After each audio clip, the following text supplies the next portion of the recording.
let me introduce you to our panel.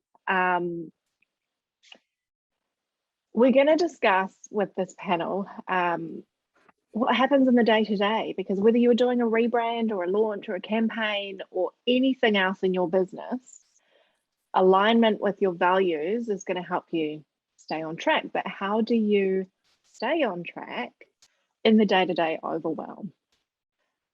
So on our panel today, we have Georgia Vavasour, who is a Vedic meditation teacher and my personal spiritual guru. We have Sneha Patel, who is the founder of South Asians in Sustainability and Women in Sustainability Hub Lead for the New York region. We also have Tim Jones, who some of you might recognize because Tim was the most popular speaker of my previous summit, the Ethical Entrepreneur. Tim is the Grow Good guy, and his business is one of New Zealand's founding B Corps. Welcome, you three. Hello. Thank you. Thanks, great to be here. So good to see you all. So you are all going to do much more justice to your own intros than I will. So starting with Georgia, do you want to just give the audience here a bit of a background as to, what you do and how you help your customers?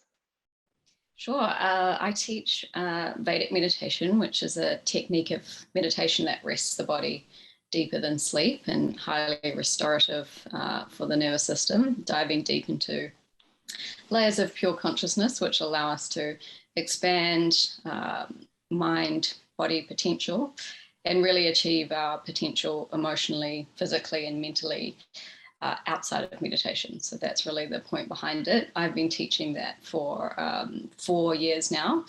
And prior to that, I had a career in insurance for 12 years in Sydney, London.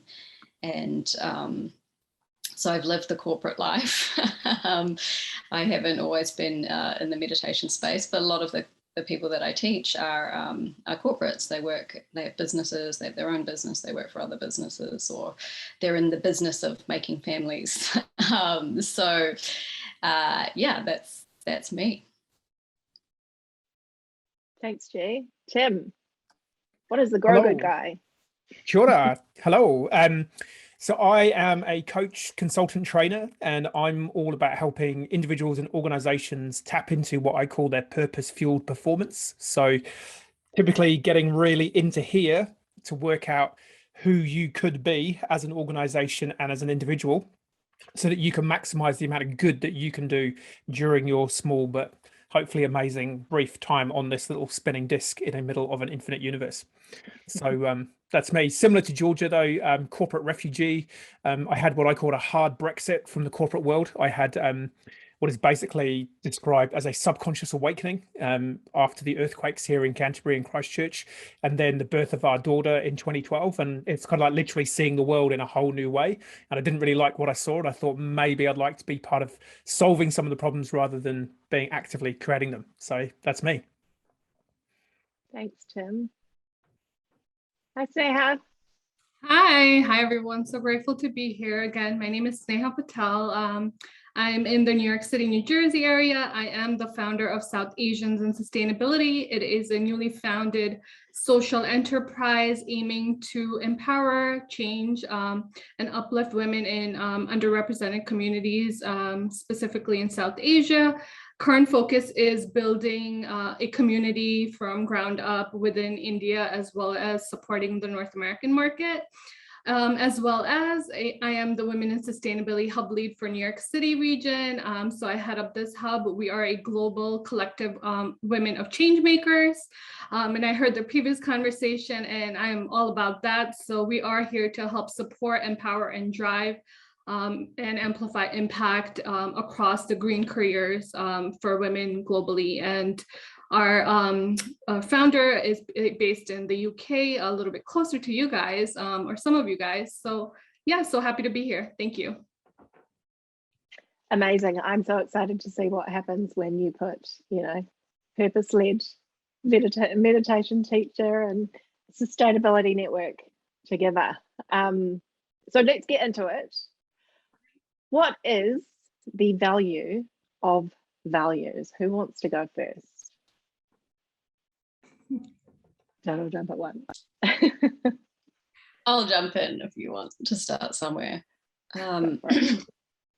I think it gives us a guiding light in life. You know, if we're not leading from or living from a set of values, and that doesn't need to be a set of values that have been imposed upon us. They can be certainly self-created. Sometimes people think, oh, I've got to, you know, follow this person's set of values, or this religion's set of values, or this organization's set of values. So we can create our own, and they might be drawn from multiple different sources. But the purpose of them, I think, is to give us that, you know, guiding light through which we live, because there's so many things going on, busy lives, lots of demands, lots of stress, which I'm certainly going to talk to about being one of the leading reasons as to why we might stray from values at times. And so that gives us that anchor to come back to, what am I really here for? And not just what am I doing, which is often what we're really focused on, but who am I being through the doing, and how am I doing it? And so I think that values can provide us with a pathway, with an anchor to come back to a higher way of living and being and contributing. Couldn't agree more. Beautiful.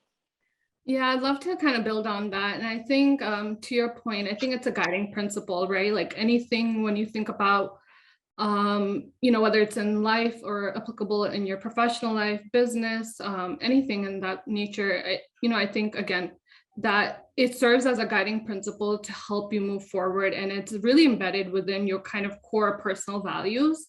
Specifically to me, I think, you know, when I align with my core values, it really helps me and empowers me to drive change forward, especially in the women in sustainability framework and the work we're doing, as well as in the social enterprise side of things. And yeah, I think, you know, to kind of Georgia's point, you know, remaining true to your personal values can definitely reflect and can be embedded on the business side of things, especially if you are maybe on kind of like the social or environmental side of a career or pathway, and vice versa. So yeah, that was kind of my thought.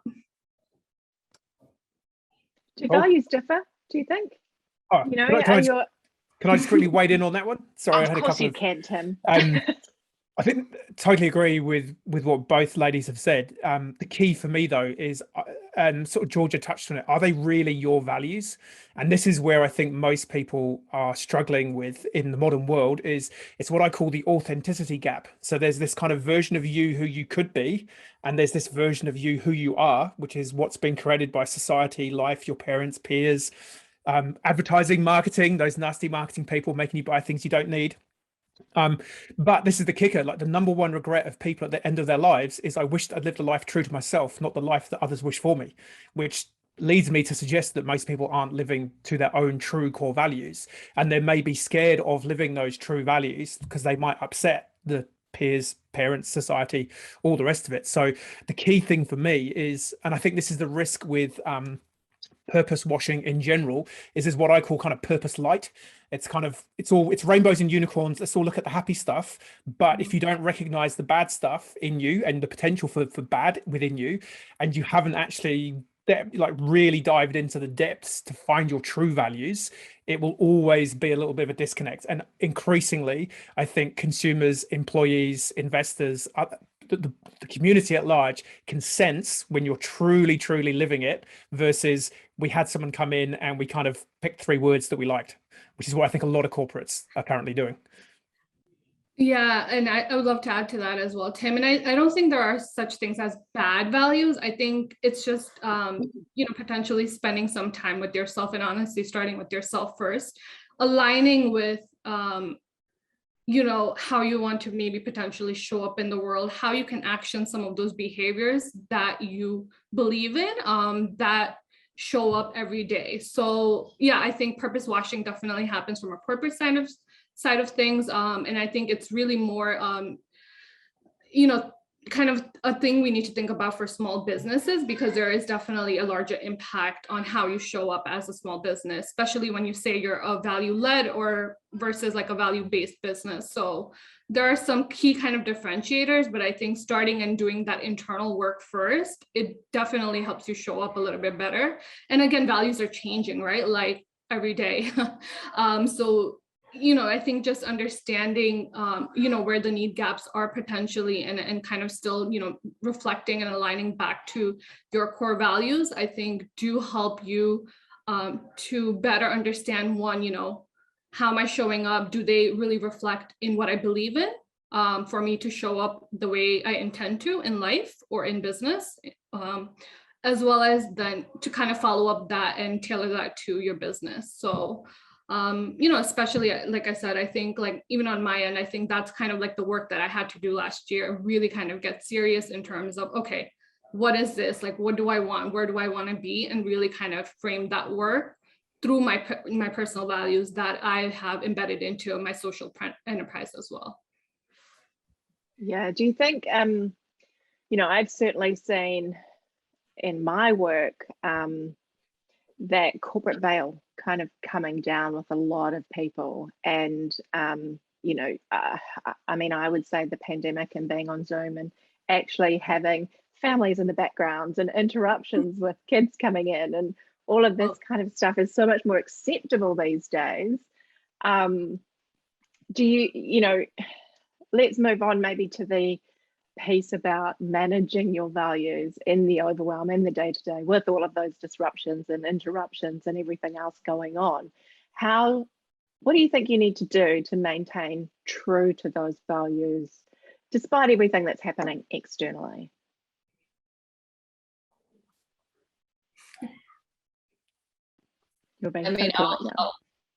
I'll say that, for me and in my experience, that you have to have a way to release the stress.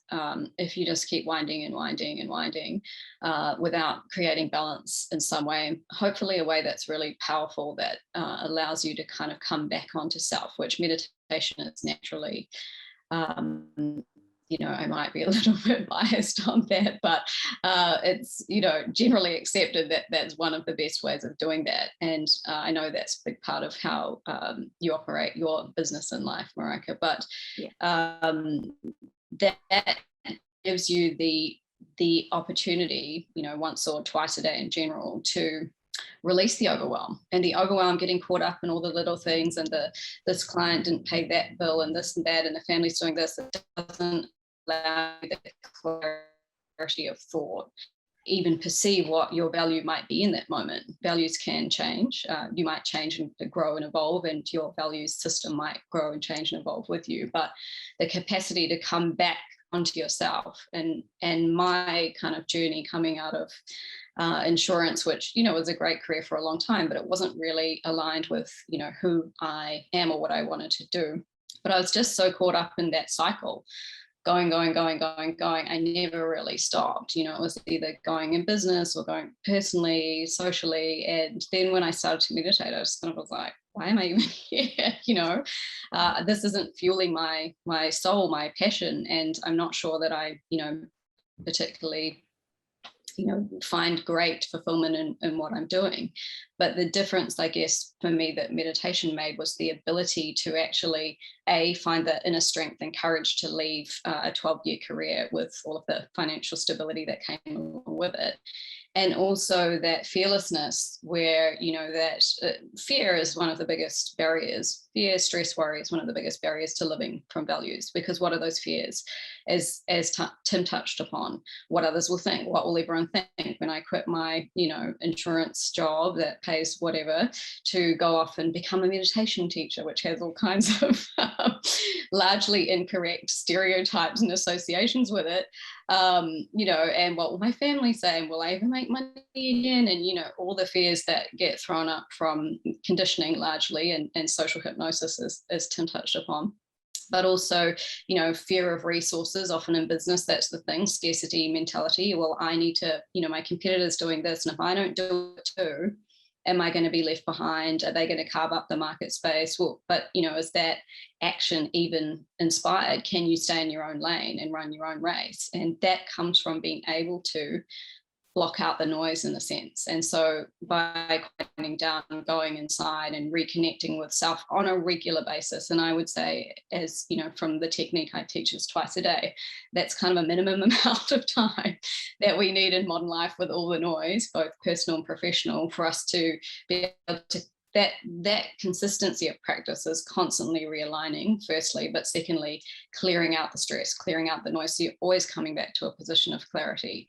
And I think that having a tool like that is probably, you know, just absolutely essential to be able to, you know, things don't have to be done in the overwhelm. If we're getting into overwhelm, we're too stressed, we need to stop, we need to take a break, we need to, you know, develop a practice, a tool that's going to bring us back to center, and that center is where ultimately core values reside. I mean, I didn't even know what my own values were before I started to connect inside. I was just following around, oh, that sounds good, that looks good, you know, living through that mask, as you touched on, Tim. But at the time, I wouldn't have known how to find who I really am. So for me, it took a tool to be able to do that. So, you know, I think that is a really good path to explore if people haven't done so already. I totally agree.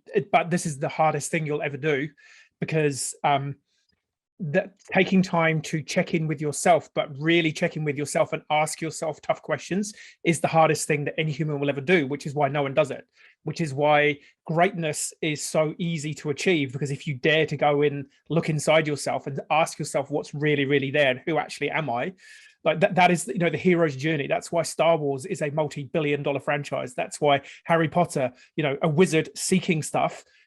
Wonder what he's seeking. You know, that's why J.K. Rowling is a multi-billionaire, because she's nailed the story that is true to all of us. We're all searching for that hero inside ourselves. But there's a University of Virginia study, I think it's 2014. They got grad students to come into a lab, and they said, right, the experiment is you're going to be in a room here. It's a dark room. You're in there with nothing but your own thoughts. You need to stay in this room for 10 minutes. If, however, you want to leave, you can self-administer an electric shock and the door will open and you'll be able to leave. It was around about 70 or 80% of participants self-administered the electric shock. They weren't being asked to challenge their thoughts or to question their thoughts. It was just basically be in a room for 10 minutes and kind of meditate. And most people can't even handle that because they're scared of what's gonna pop up. Two other things just real quickly. Proust's questionnaire is a really, really cool tool. It was the first thing that I stumbled across to try and work out who I am. It's 35 questions that authors use to create a character. But if you do it as a self-reflection, it asks you, like, what is the quality you most dislike in a man? What's the quality you most dislike in a woman? What is your motto? How would you like to die? Who is your historical character that you might, or historical person that you most admire? It really helps you bring to the fore everything that you actually think and feel to be true about yourself. And just lastly, like keeping yourself together, or when you have the bad times, how do you stay true to your values? Actually, the bad times are when your deepest, truest values will come to the fore, good and bad. And this is the great opportunity to self-reflect and see how you are reacting versus how could I have responded. So really, really hard times are critical to understand who am I at my core. But equally, peak experience, when you're having really, really great, amazing times, are your kind of positive attributes. And knowing what those are and knowing how you react in times of stress and times of peak performance, that'll be where the gold is. I love that. We are gonna have to cut it short, I'm afraid, because we're running over time. But it's such an interesting conversation, and so good to get all of your different perspectives. And I mean, I don't think actually that your perspectives are that different. I think they're very much aligned, funnily enough. So thank you so much for all of your time, and maybe we might have to continue this conversation separately in another forum for everyone, because there's just so much we could go into. Thank you.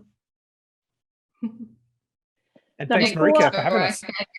So much. Pleasure.